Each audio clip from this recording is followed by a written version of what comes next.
ये कहानी 2500 वर्ष पहले की है।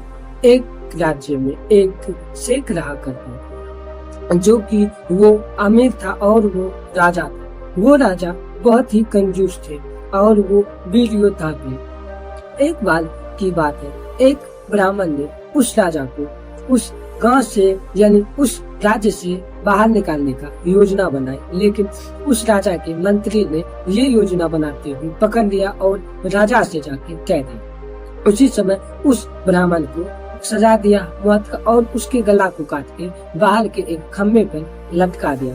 जब ये बात पता चले एक 14 वर्ष के बच्चे को, तो वो बच्चे रात में ही जाकर देखा तो उसके पिताजी के गर्दन उस खम्भे पर टांगे हुए थे। वो लड़के का नाम था चंद्रगुप्त, जो कि चाणक्य था। वो चाणक्य इतना सोच लिया था कि एक न एक दिन मैं इस किले को बर्बाद कर दूंगा। तभी वो अपने पिताजी के सर को उस खम्भे पर से नीचे उतारे और वो कपड़े में लपेटकर वो उस अपने पिताजी का अंतिम संस्कार किया और वो उसी दिन उस राज्य को छोड़कर दूसरे राज्य चले गए।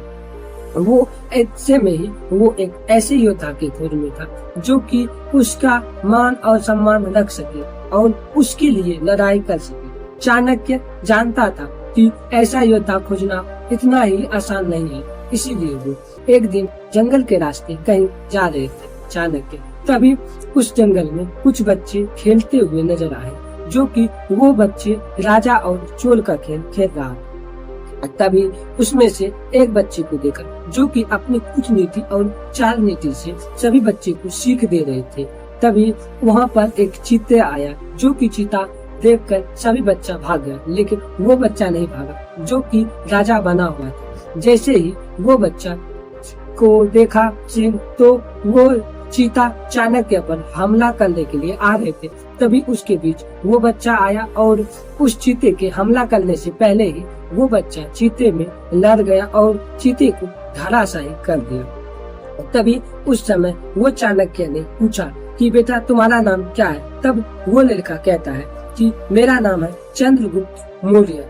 तब वो चाणक्य कहता है तुम ये क्यों खेल रहे हो और तुम हमें ये चीता शिकार करने के लिए आ रहा था, लेकिन तुम हमारे बीच क्यों आ गए?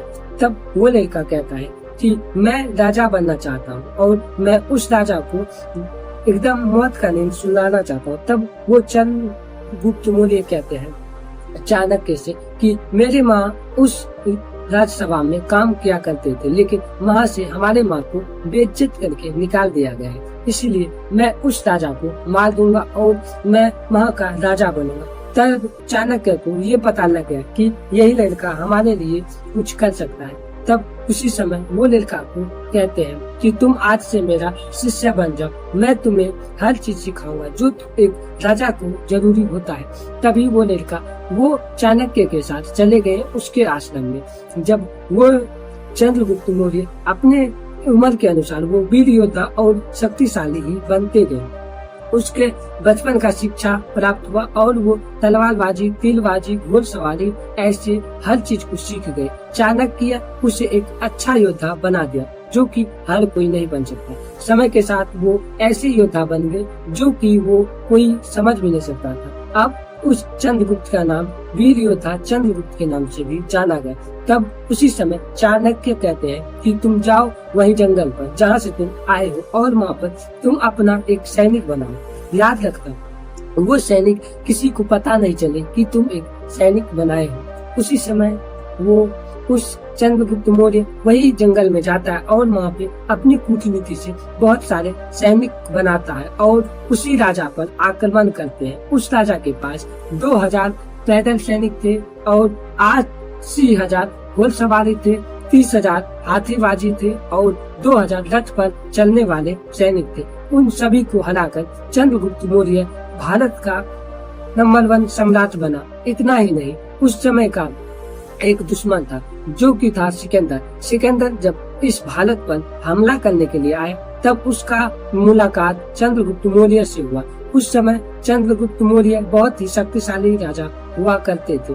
जब वो सिकंदर अपने दोस्त को आदेश दिया मारने का, तब उस समय चंद्रगुप्त हाथों दोनों दोस्त मारे गए। तभी उस सिकंदर को पता लग गया कि मैं इससे नहीं जीत सकता हूँ। तब वो सिकंदर वापस अपने देश जाने लगे।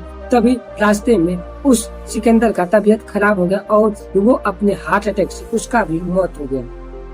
चंद्रगुप्त मौर्य एक ऐसे योद्धा थे जो कि किसी से नहीं डरे थे और वो अपने रंग के लड़के से तो और नहीं। जब उसे चंद्रगुप्त मौर्य को पता चला कि हमारे जो गुरुजी थे उसका मौत हो चुका है, जिसका नाम चाणक्य है, तब वो उस समय चंद्रगुप्त उदास रहने लगे और वो सोचने लगे कि इतना हमारे लिए उसने किया, मुझे सम्राट बना दिया, लेकिन उसके बदले क्या हो, वो हमें छोड़कर चले गए और मैं अकेला ही रह गया। इसी बीच उसे बहुत बड़े बड़े सपने आते थे। एक दिन उससे मिलने के लिए कुछ बैरागी आए और वो बैराग्य का भी इतना ध्यान रखते थे चंद्रगुप्त मौर्य कि जो कोई सोच नहीं सकता। वो बैराग्य से बहुत प्रेम करते थे। तब वो चंद्रगुप्त उस बैराग्य से मिलते हैं और उनको अपनी कहानी बताते हैं। तब वो बैराग्य कहते हैं कि तुम ये सब छोड़ दो, अब तुम हमारे साथ चलो। उसी समय चंद्रगुप्त मौर्य ने अपने बेटे को वहाँ का राजा बना देता है और सम्राट घोषित करके चंद्रगुप्त मौर्य खुद बैराग्य बन के वहाँ से चल देता है। ये बात जान जात तब वो अपने उसी जिसके साथ वो वैराग्य बना था उसी की सेवा में वो दिन भर रहता था और उसी की सेवा करते करते वो खुद को भी उसी जान में झोंक दिया और चंद्रगुप्त मौर्य इसी के दौरान वो भी स्वर्ग पधार लिए। दोस्तों, अगर ये वीडियो आपको अच्छा लगा हो तो लाइक कीजिएगा। अगर आप हमारे चैनल पर नए हैं तो चैनल को सब्सक्राइब कीजिएगा और बेल आइकन को दबाइएगा, जिससे आपको ऐसे ही नॉलेजदार स्टोरी सुनने के लिए मिलेंगे और आप हर दिन बेहतर को सुन सकते हैं।